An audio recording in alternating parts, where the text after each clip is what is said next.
Welcome and greetings, everyone. It is GleeCon, and I'm back again bringing you another episode of Lore of Warcraft. On our last reading episode, we found an extremely bootleg version of the Art of Mists of Pandaria. It is much harder to find than the others. I have begun the slow process of uploading the cinematic art book for the Wrath of the Lich King. TBD when we're going to get that out. I didn't get any process made on it today. I had a slammed day at work. A lot of changes in the air. But we're going to finish it today. So stay a while and listen as we finish the Art of Mists of Pandaria. And we will keep pressing forward. I'm going to get to you. I'll get that cinematic one to you as soon as possible. But we'll just keep pressing on when if I can. I'll try to get you one of these at least every other day from now on. I'm going to keep cranking out the walkthrough videos that we have been on. So we're going to pick up with Chapter 8, which is a New World Veil of Eternal Blossoms.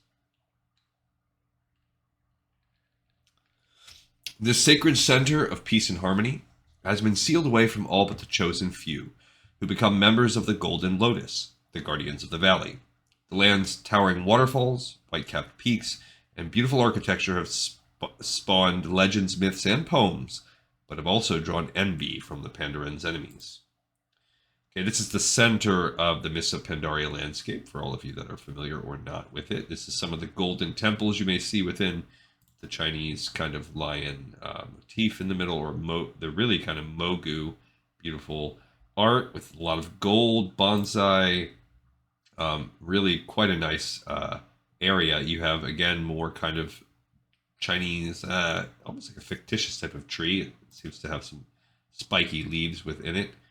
More internal temple. This is this is kind of the hub. This is an expansion that doesn't really have a true hub in the way that the other ones did.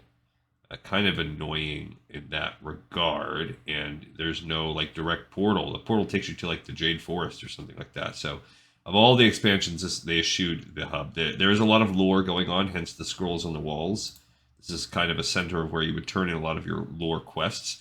An overall sketch of the zone. You can see a Great Wall of China theme in the background. There are gongs here, multiple temples, pools, and they also butchered this zone with BFA.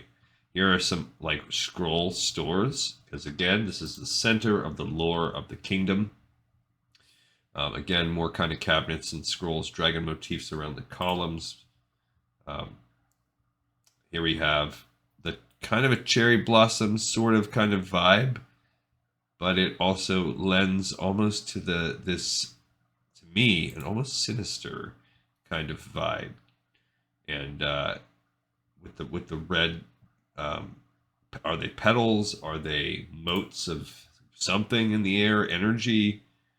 And as you get closer and closer to the wall, it gets darker as we get closer and closer to the war. But that's a nice kind of juxtaposition from the western and eastern sides of the Veil. Here are more sketches of some of the towers within. There's actually an instance you can run in there as well. All right, so now we're entering the real second half of the book, which is called Allies and Enemies. It's chapter 2, and really there are only 3 chapters and 2 real ones. As the mists part to reveal an island formerly lost to the annals of time and mystery, friends and foes, both new and old, will make themselves known. Adventurers will enter a world of unspoiled beauty only to discover the threat locked deep beneath the surface of the earth. Unique races and exotic creatures will emerge as explorers from the outside world make their way through the lush and majestic land. Shrouded for millennia, their seclusion now shattered, Pandaria's indigenous races must help potential allies and find a common purpose as ancient powers conspire to awaken new tragedies. When familiar hostilities flare and battles begin once more, who will stand with or against these malevolent forces? And they're all sorts of energies or forces in Pandaria. So of course you have the Pandaren, one of the native races of the land, that panda bear with a Chinese kind of heavily influenced style. So the part 1 is the Pandaren. Embrace the moment. The Pandaren seek inner peace and harmony. Each breath is cherished, just as each meal, each brew, each laugh, and each battle is treated as if it could be their last. Tied inextricably to their island of Pandaria, they will fight with their entire being to protect their way of life and their home. So again, they are Chinese, like Shaolin monk style for sure. They wear the hat, they have the staff, they had the little kind of teapot at the end of that one. Here's an iconic panda. I think this is actually, they use this as art on one of the cards in Hearthstone as well, but this is just an iconic panda monk. This little brew wine jug at the top. Here is the symbol of Pandaria. So you've got the four, you have a panda hat, or a Chinese hat, with the staves, with the kind of the recipes or the scrolls, with teapot, liquor pot, and the four spirits that kind of make up the land. Here you have an aged panda, a lore master perhaps, but he's definitely scarred and aged. He's seen his time. Here's him in full splendor there with a little jade ring and a staff. He's got an instrument, some kind of guitar, a zither type of thing on his back, the wind blowing bamboo in the background. Pretty cool pick there. Here's more sketch art of an even older, just sitting cross-legged, hunched giant, like anime monk style hat. Here we go with peacock feathers sticking out of the top of this aged kind of sage.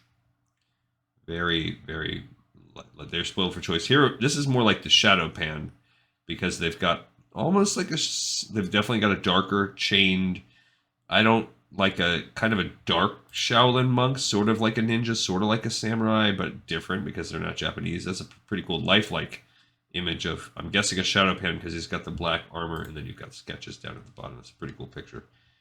Here you have a female and a very cartoony looking one, but here we have a female monk. Again, she looks dark, so could be shadow pan. Here's one leaning, he's like, I guess, a warrior, a Pandaren warrior, but he's leaning heavily into the Mongol style art. But there are Pandaren warriors. This is a very, almost like a photorealistic style Pandaren. That would be, I guess, what you would see if you met one in real life, and it would be freakier. They're not as cute if they really look bears. This one's shade, he's almost got a smirk, almost like it's maybe a Pandaren rogue, but then how they look as compared to natural bears in the background, how you're kind of making that transition, I guess. Here's an up-close image of a surly panda, one tooth showing, green eyes blazing.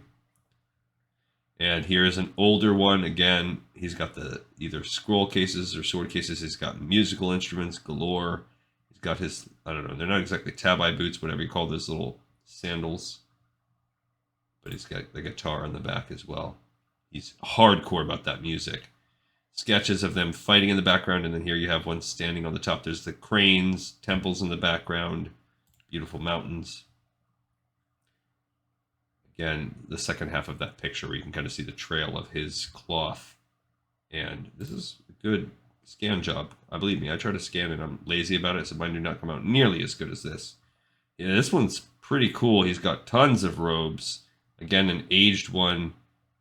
He's got birds sitting on his hat, and he's deeply covered with his kind of his armor, helmet, shoulder pads, cloth protecting his face.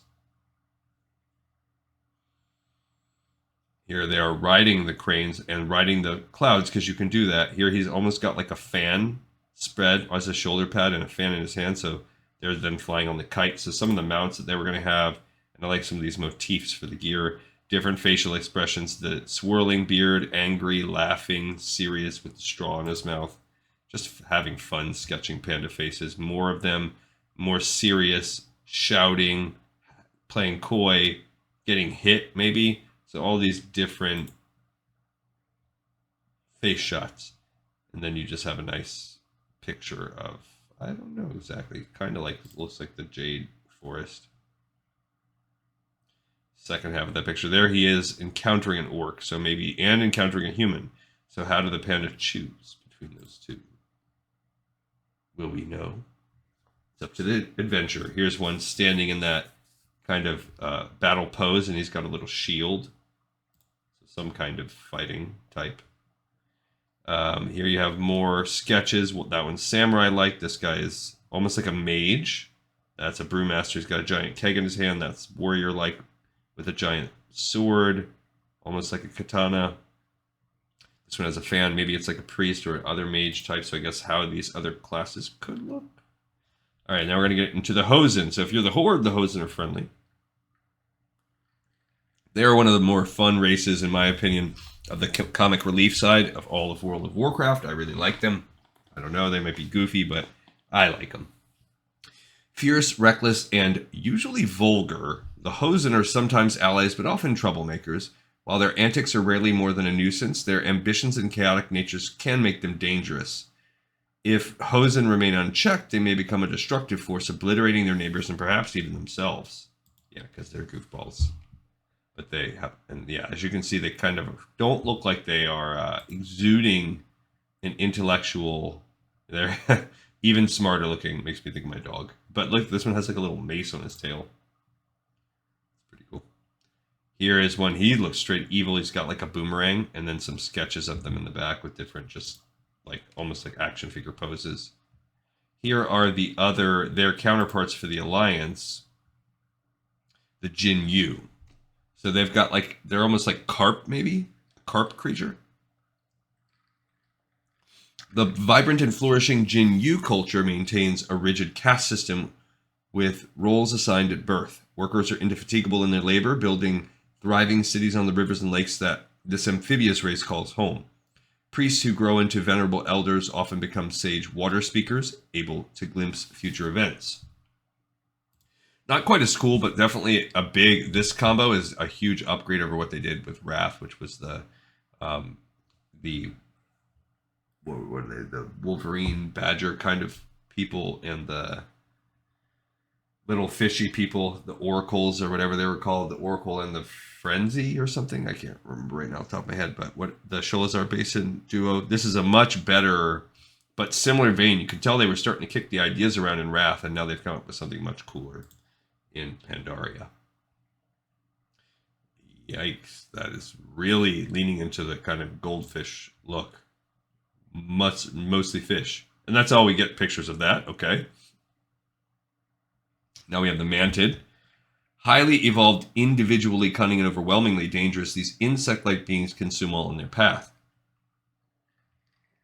Definitely underutilized, all of these races in Pandaria. We need to see them more.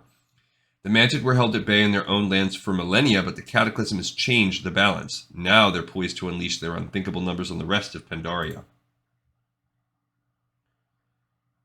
So this is more like a leader-y kind of one, but look, he's got, I mean, they would have 6 limbs, so it's kind of showing that. And they're the Mantis, so the 2 of them would be very big. This is, one's bursting out with wings. He's like one of their champions. Spent a lot of time getting these achievements for these Mantid. This one's like almost shooting some magic or something, but he's tinier. And that's how some of them are. That's how they designed it. Here's the Hosen, so we're just going right into the Mogu, not the Hosen, the Mogu.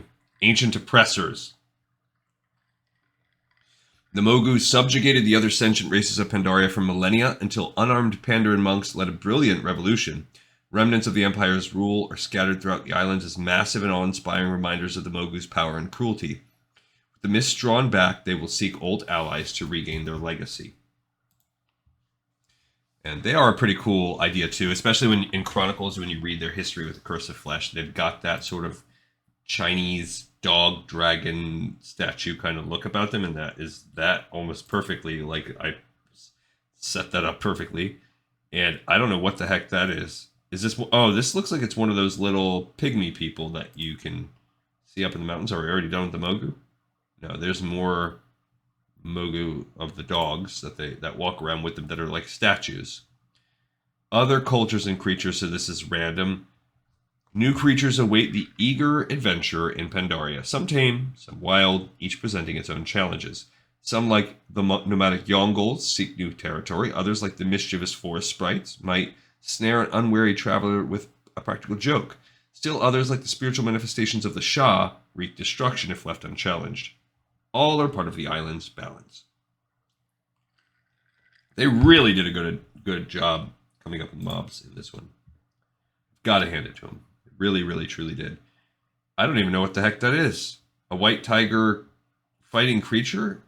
I don't even remember encountering those. Unless that's like a bipedal version. Yeah, same thing with the crane. Unless these are like avatar versions of the spirits. So then we should also see, here's another crane warrior.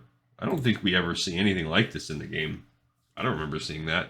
Here is the Yongol, which is, I guess, kind of sort of like the... Who is the other spirit? Yeah, more Yongol, different concept art for Yongol. Although what they actually do is a little bit less cartoony than that. Yeah, these would be the Shah creature, whatever they're called. But the little spirits that are the manifestations of anguish, and spear. They are cool too. They kind of remind me from Kingdom Hearts of the Heartless. There's a vibe on that for sure. Yeah, just black energy coming out. Even then, I like them. I like this story. That's like they're a mask. And some of them are wearing the masks in some of this concept art. But they are the manifestations of the negative emotions, fear. This is those giant dragon things. I don't know. This is almost like a Komodo dragon. But he's personified with a little hat. He's got some humanoid qualities to him. I don't know what that is. What are these things? Is there like a reptilian race I'm forgetting? Probably. I probably am. The heck is that thing? He's like an evil spirit Hosen. Oh, they are. I remember them. The little... They run around on all fours, and especially when you go to the Isle of Thunder, you can turn into one. Yeah, I forgot what they're called, but you do fight them. They're weird little... It's almost like a salamander creature. I forgot about those things. The little rabbit, the vermin, and then the actual goats. You can get some riding goats in this one too. I love... That's one of my favorite mounts. I love my little riding goats. That's a silly picture. The big-headed rabbit vermin. They don't pull them into any other expansions. It's kind of a silly idea. Just evil little rabbit creatures. A tree bark monster? Don't remember that. I need different pictures to see if that'll jog a memory in my head. Oh, these are supposed to be like the little sprites or whatever. But they don't really look like that in the game. They're more skinny. All right, now we're going to dive into equipment, the final chapter, and it doesn't have subsections, so this is our last home stretch. The Pandaren claim their freedom from the Mogu without weapons, without armor, using only their fists, their feet, and the power of their chi in battle. In the thousands of years since, the Pandaren have held close the lessons of that victory, choosing to keep their weapons and armor in harmony with their spirits. Some of Pandaria's other inhabitants thrive on corrupted negative energies, and they march into war bearing armaments that reflect their natures. Okay, so what do we get here? That's just an armor set, probably like some kind of raid set. I don't understand. Maybe it's like a bamboo kind of... It looks like a caster set, maybe druid. Here we have... Looks like a mage set. Runes, robes, scrolls. Kind of an Aang thing going on. Here you have other potential sets. They've got the monk necklace, and you have a single shoulder pauldron, and the motifs on it, kind of matching a metallic helmet maybe. This is an evil, like, I don't know what, Death Knight maybe suit, but it's got roses wrapped around it, which I kind of like that idea. Makes me think of Knights of Solamnia from Dragonlance. Yeah, this is nature-y, so kind of like a druid set right there. I don't know what this is. That is dope. A big giant horned helmet. I can't tell what that is, like a weird shoulder pad. Maybe that's warrior, and it's like almost like a Yongol vibe. I don't know. This is like a cool dagger, almost like an amber. It's the same thing with the staff. That's almost like the mantids, like mantid-inspired weapons. Little spear. Now that one's more golden. That makes me think more of like the Mogu. What the heck is that? Oh, it's a shoulder pad and mask, but it's like that Shah energy. Okay, here, maybe this is a rogue set on the top. The Dark Spirit. This is the White Tiger kind of set, maybe a paladin thing. This has energy coming off it with dragons. I like it's like the smoke coming out of the shoulders and out of the top. That's cool. Maybe it makes me think caster. Okay, could be just generic player gear as they kind of get more equipped. Like nothing bad, but maybe like blues or something. That's a rogue set for sure. Maybe a couple, like a golden one, and then like like a spirit, like a Shah. Don't know what that is. Maybe priest. I like the mask shaped like a face. Kind of feels priesty to me. The bottom, maybe no, because Demon Hunters didn't exist yet. It's like a bat motif on the arm too. Maybe Hunter. This one's got like gears, steampunk kind of vibe going on with guns. That could also maybe be Hunter. Kind of cool. I don't know if that actually made it in game. Oh, this is like his arm is almost the spirit. It's got bones. Those are cool. I don't know what that is and if they ever came in the game. This is all these wicked claws coming off. It'd be cool if they took I think just making armor, and I just am very impressed. This has to have been in the game. They've drawn it a lot. I have to look and see. I'm most familiar with the rogue transmogs because those are the ones I played with the most. But this looks like it's a shield, so this feels warrior-ish. Here we have the actual map of the game. The game map, probably a 2-page spread. You can actually see the zone and how it will look, or how it does look. That was the real map. Oh, and then now we have the credits. What do they call it? Colophon or something like that. And some of the other. I'm not going to read all the names, but you're out there. The people that did the art, I'm sure, know who they are, and they're already using it on their resume. Marketing. Okay, so I'm guessing there we go. That's more credits. So we're probably going to be back cover of the book now. Yep, that's cool. It's like a gong. I imagine in my head that you can feel it, that there's texture. And we've done that one. Okay, so that's cool. We've I have no idea what that is. That must be whoever, because none of us are as gifted as Lore Keepers Scanonymous. So this maybe is some kind of group that has scanned these in for us. But I will take it. And I gotta say, I appreciate it because it was almost impossible for me to find this one. And they saved me $50 or whatever, 30, 50, and a bunch of time scanning. So I appreciate it. All right, we got another episode in the pipe, 5x5. Thank you, everybody, as always, for watching, for tuning in. And I will see you next time on Lore of Warcraft.